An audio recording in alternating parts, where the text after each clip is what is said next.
everybody, welcome back to another fun and exciting geometry class. Today we're going to be in lesson 4.9 and 4.10.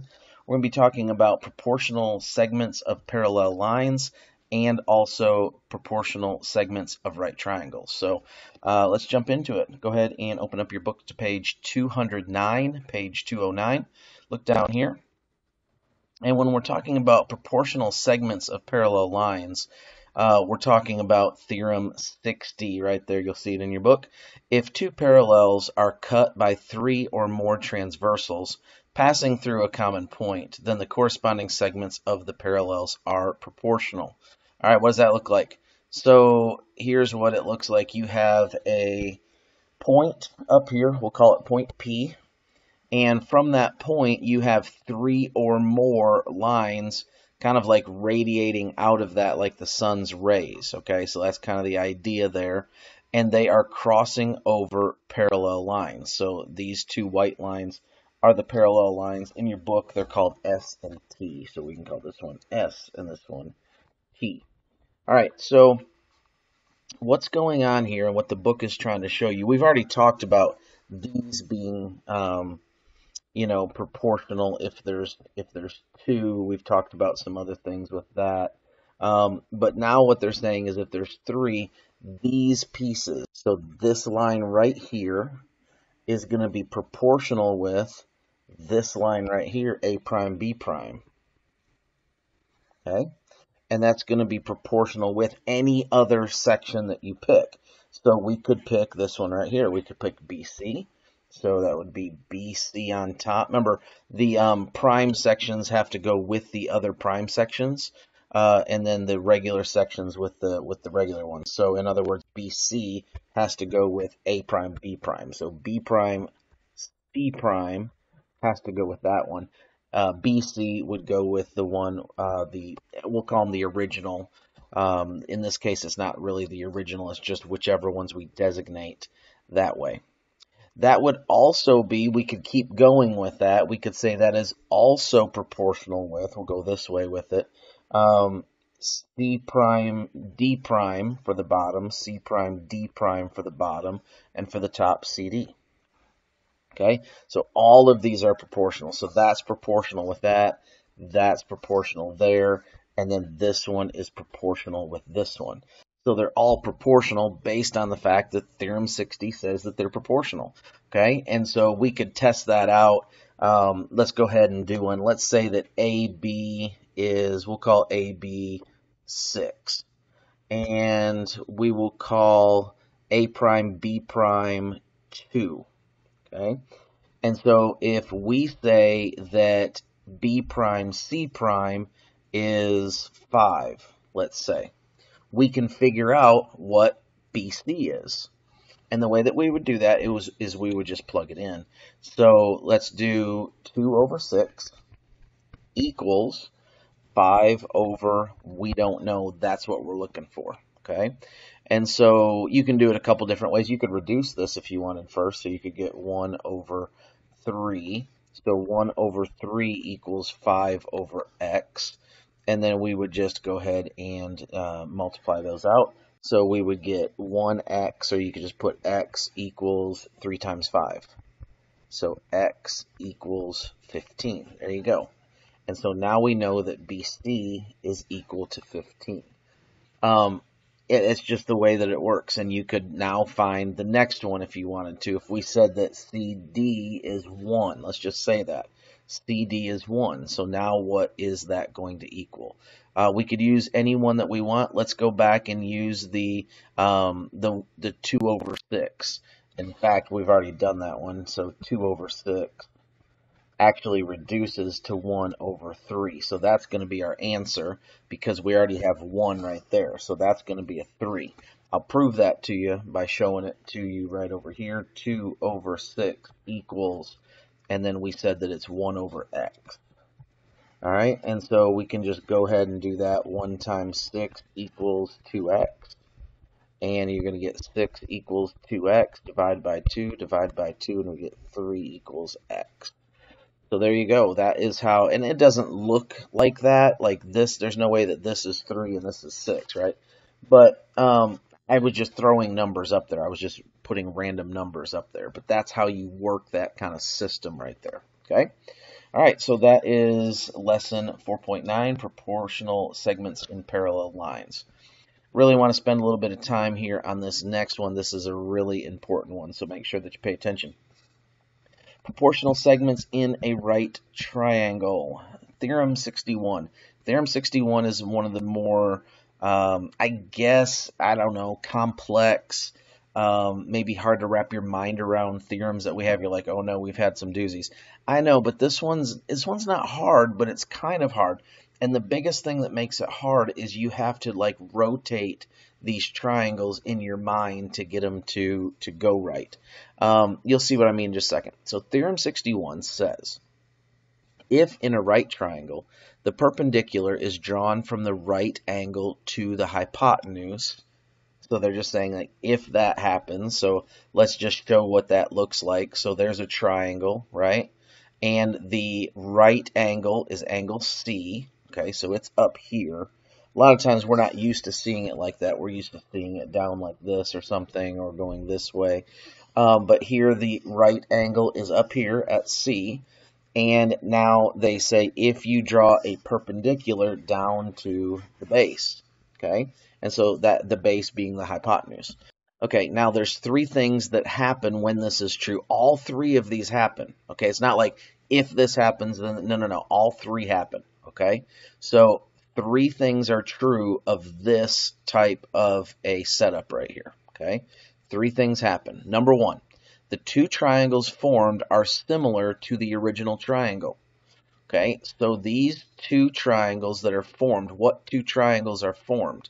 These two triangles are formed. So let's do this one right here. Here's a triangle that's formed, right? Okay, so let's call that ACD. Okay, that is similar to the big triangle, to the original triangle, ACB. It's also similar to this triangle that's formed over here, DCB. Okay, they're all similar to each other. What does similar mean? Same size, same shape. So they are similar triangles. And we can see that right here. I kind of wrote this. Number one is triangle ABC is similar to triangle ACD is similar to triangle CBD. Okay. Number two, the second thing that happens. The perpendicular is the mean proportional between the segments of the hypotenuse. What is a mean proportional?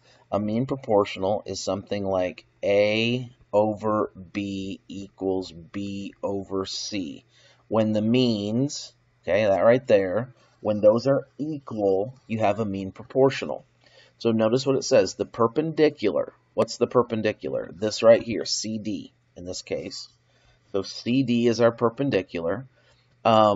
CD, here it is, AD is equal,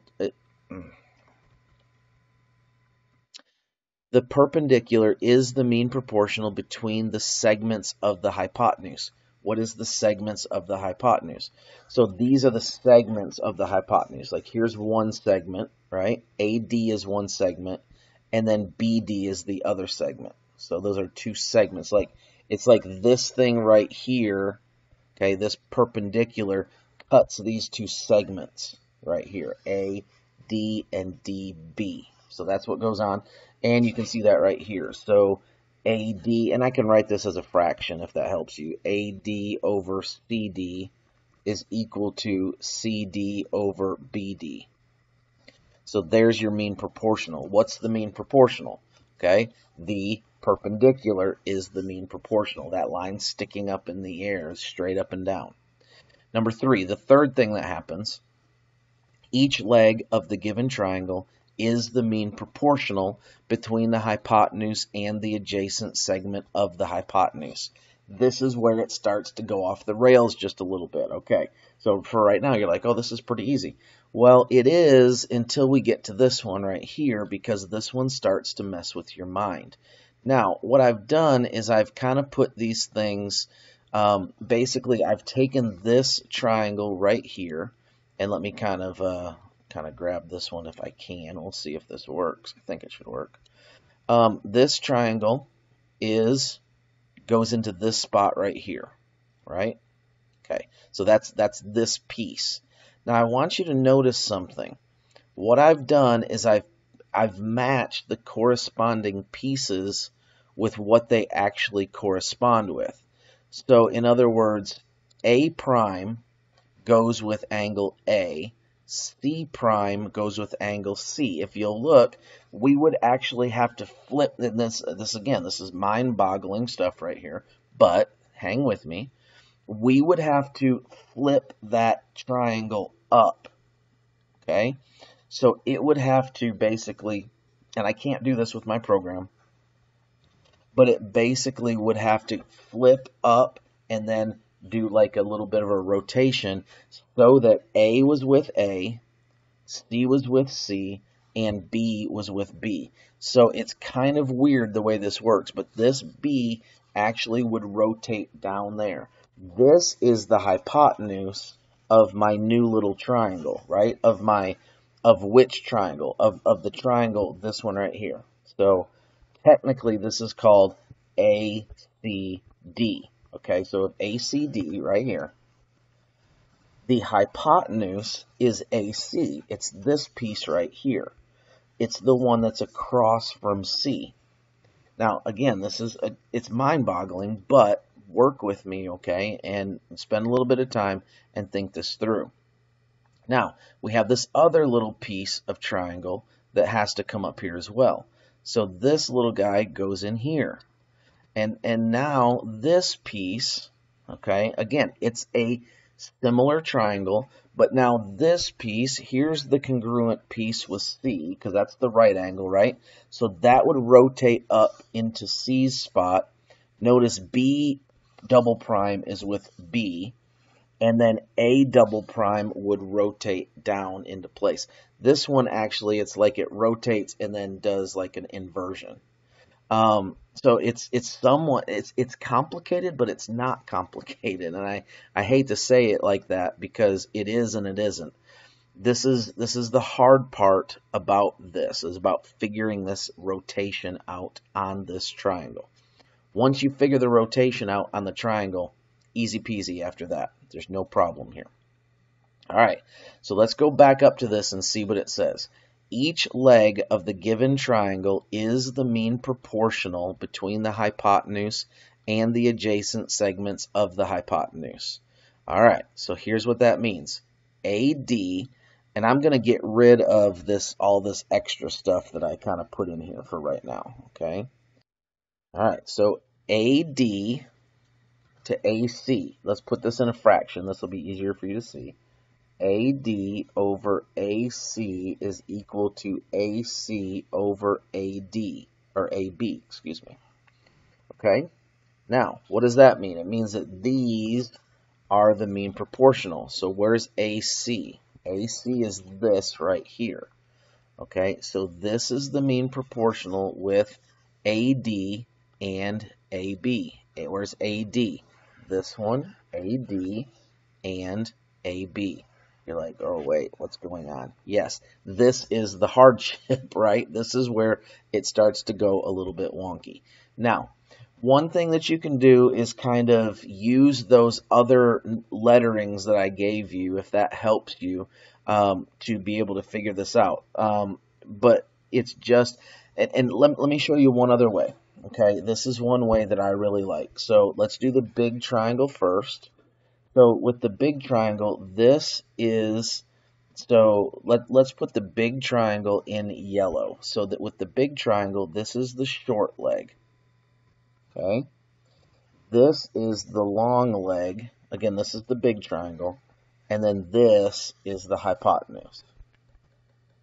Okay.